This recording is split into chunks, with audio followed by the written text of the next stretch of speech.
They said it was prayer. They said it was thanksgiving. But what he gave as an offering was always taken back as blood.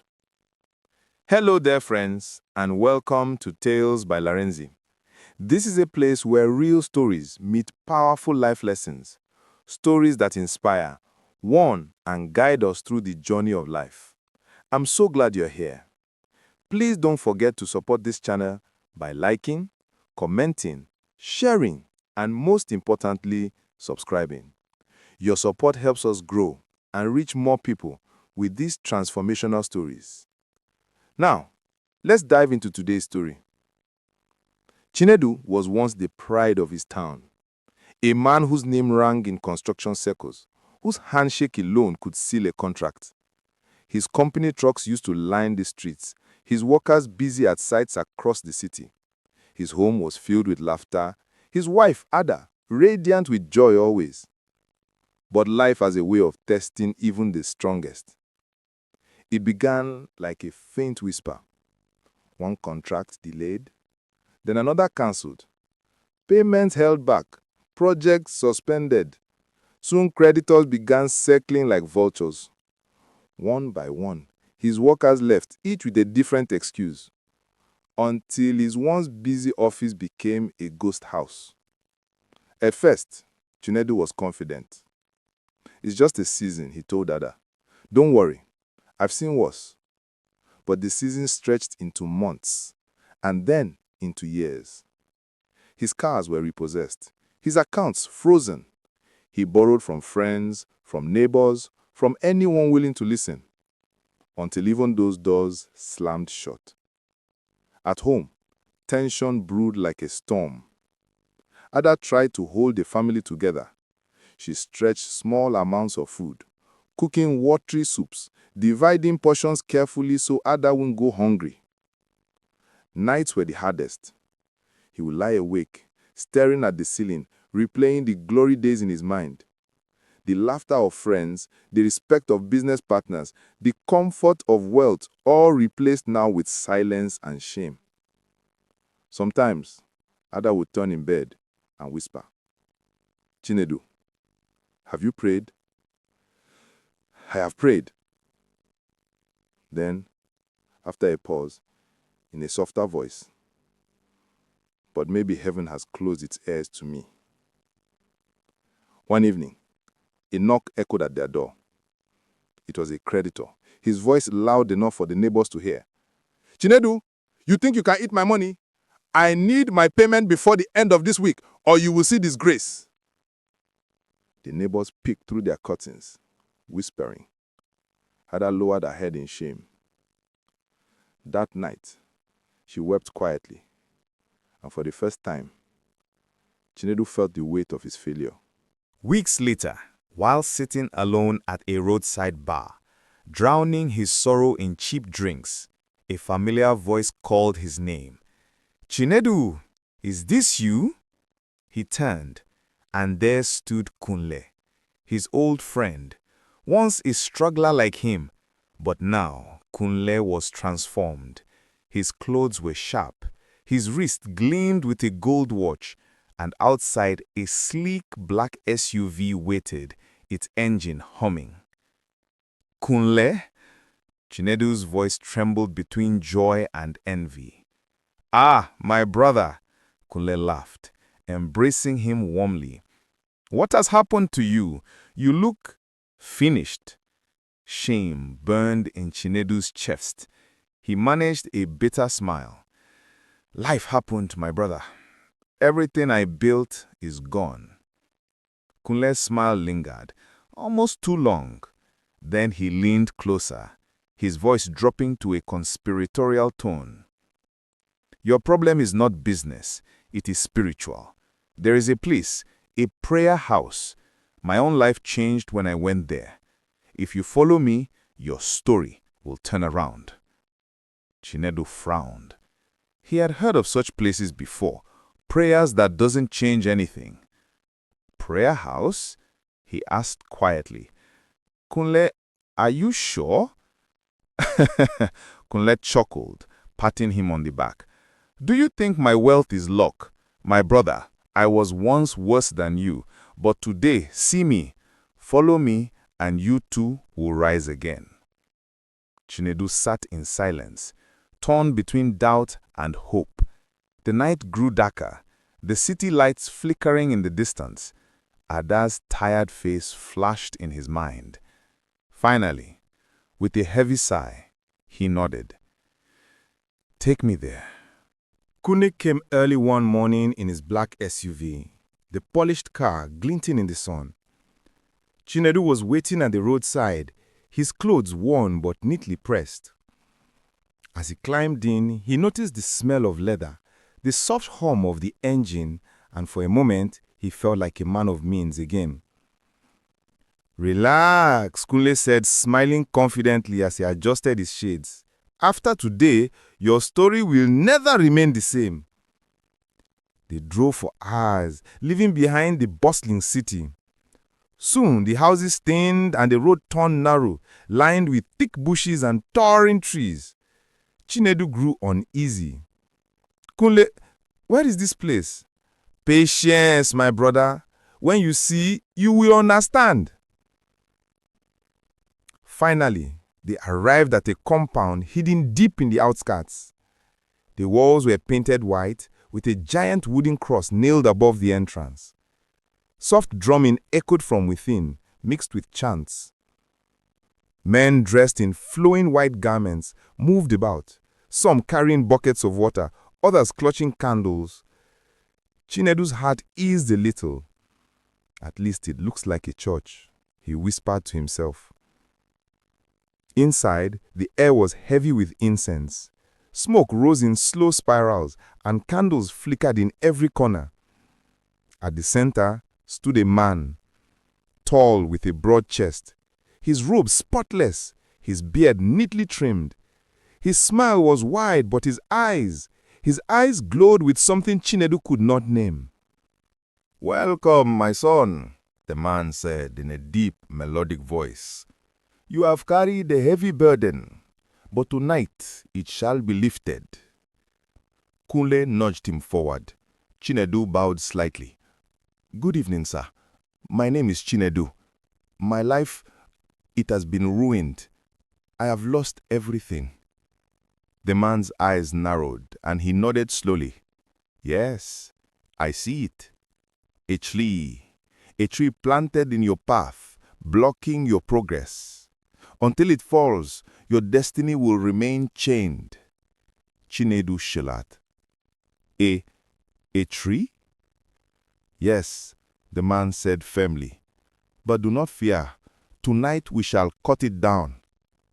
And when the doors of wealth open, you must never forget, always return with thanksgiving. Bring a living sacrifice each time, and your blessings will never dry. Chinedu hesitated, his mind racing. But Kules whispered in his ear, Do you want to remain poor forever? Agree, my brother. I agree, he muttered, his voice barely audible. The spiritual father smiled, revealing white teeth that glimmered in the candlelight. Good, prepare him. That night, just before midnight, he was led into a forest nearby in the company of 3 men, supposed prayer warriors. The air was cold, filled with the sound of crickets and rustling leaves. In the concrete, they carried torches, their chants growing louder with every step.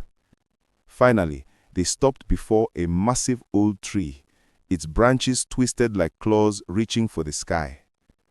This is the tree that binds you, the spiritual father declared. Strike it down, and your destiny shall be free. The men raised their machetes and began cutting. Each strike echoed like thunder. The chants grew louder, the flames brighter. Sweat poured down Chinedu's face as he watched. Then, with a deafening crack, the tree fell. The wind shifted suddenly, howling through the forest, extinguishing some torches. Chinedu felt something cold pass through him, like invisible chains breaking. His knees buckled. It is done, the spiritual father announced. Go and watch your life turn around. But remember, Thanksgiving must follow. Chinedu returned home that night, exhausted but strangely hopeful. He clutched Ada's hands and whispered, "Wife, I feel it. Something has changed." And indeed, something had. For days, he waited anxiously. Then, like a sudden sunrise, opportunities returned. A contract he had long abandoned was unexpectedly revived. An old client called, promising payment. Within weeks, money flowed again. Chinedu smiled for the first time in months, his home alive with laughter once more. But just as he began to celebrate, a phone call came from the village. His father had died. At first, grief overtook him, but then a dark thought crossed his mind. Maybe father was the one blocking me all along. And though the funeral was filled with mourning, Chinedu secretly consoled himself with one thing: my life is turning around. So when the spiritual father reminded him of Thanksgiving, Chinedu did not hesitate. He took a goat, thinking it a small price for success. But the very next day, another call came. This time, it was his uncle. Gone. Chinedu's smile faltered. He looked at the goat's empty pen, then at his trembling hands. A chill ran down his spine. But he shook the thought away. No, he whispered to himself. This is coincidence, just coincidence. But deep in his heart, the fear had begun to grow. From the outside, Chinedu's life finally looked like it was turning around. Contracts were rolling in, money was flowing, and those who once mocked him now greeted him with respect. But behind the smiles, his heart was heavy. Because each time he carried a Thanksgiving sacrifice to the so-called prayer house, sorrow followed. First, it was his father, then a cousin, later, an uncle. At first, he convinced himself it was coincidence, but soon the pattern became too sharp to ignore. Blessings for him, deaths for his bloodline. Ada, his wife, was the first to notice the change. The man she once knew was fading. He had grown restless, withdrawn, secretive. He avoided her gaze. He prayed less and traveled more, always to the same dark house. "Chinedu," she whispered one night, her voice trembling, "are you sure this place you go to is of God? Each time you return, someone dies. My spirit is troubled." But Chinedu, blinded by his newfound success, snapped back, "Ada, stop questioning what you don't understand." And then the day of revelation came. After the biggest deal of his life, Chinedu prepared to offer thanks. But this time, the spiritual father's voice was different. He did not wait for Chinedu's choice of sacrifice. No. He stared deep into his eyes and said, "Bring me a pregnant goat, nothing less." Chinedu froze. Why so specific? Why now? For years, the choice had been his, but this felt dangerous. Still, desperate to hold on to his wealth, he obeyed. The next morning, sorrow knocked harder than ever before. Not a distant relative, not a cousin, but a devastating loss that would shake him to his core. The morning after Chinedu offered the pregnant goat, a cry pierced his home. His wife, Ada, who was heavy with child, collapsed in pain. Rushed to the hospital, Chinedu prayed desperately for her safety. Hours later, the doctor emerged, face heavy with sorrow. We lost them both, your wife and the baby. I'm so sorry." The world crashed around him. Chinedu fell to the ground weeping, unable to breathe. His Ada, his joy, his unborn child, gone. And at that moment, the truth slammed into him like a thunderbolt. The pregnant goat was never just a goat. It was a symbol, a trick, a deadly exchange. His mind replayed the pattern. Every offering, every thanksgiving, always followed by death. The prayer house was no altar of God. It was a shrine of blood, a trap dressed in holy robes. Chinedu staggered through the days, guilt gnawing at his soul. He could no longer sleep. He saw Ada in his dreams calling his name. He saw his baby crying in shadows. His wealth became bitter. The money in his hands felt like ashes. Chinedu stormed to confront Kunle, but Kunle only smirked. "Brother, Did you think blessings come free? The tree you cut was never in the forest, it was in your home, and you've chopped it down with your own hands. He traded blood for bread. He mistook rituals for prayer, and in the end, the price was his greatest treasure. In desperation, Chinedu sought help, but not from the shrine, not from Kunli. He remembered his mother's words long ago. When darkness presses, run to the true light. And so, he went to a pastor, a man of prayer. Together, they stood against the covenant of blood. Together, they confronted the evil that had ensnared his life. The battle was fierce, nights filled with strange cries, dreams filled with shadows. But Chinedu refused to give in. He fought with fasting, with prayer, with tears. And slowly, the chains began to break. One final night, he returned to that evil prayer house, not with a goat, not for money, but with the pastor by his side.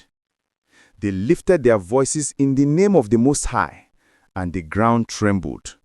The false spiritual father screamed, his mask of holiness ripped away, revealing the darkness within. The shrine collapsed under the weight of power greater than its evil. Chinedu fell to his knees, free at last, but scarred. Yes, delivered, but forever marked by the lesson: not every altar is of God, and not every friend means well. From then on, Chinedu rebuilt his life with patience and faith. He testified everywhere, warning others. Not every house that calls itself a prayer house is of God. Some are dens of ritual. Test every spirit and never trade your soul for wealth. Dear friend, shortcuts in life may glitter, but they lead only to sorrow.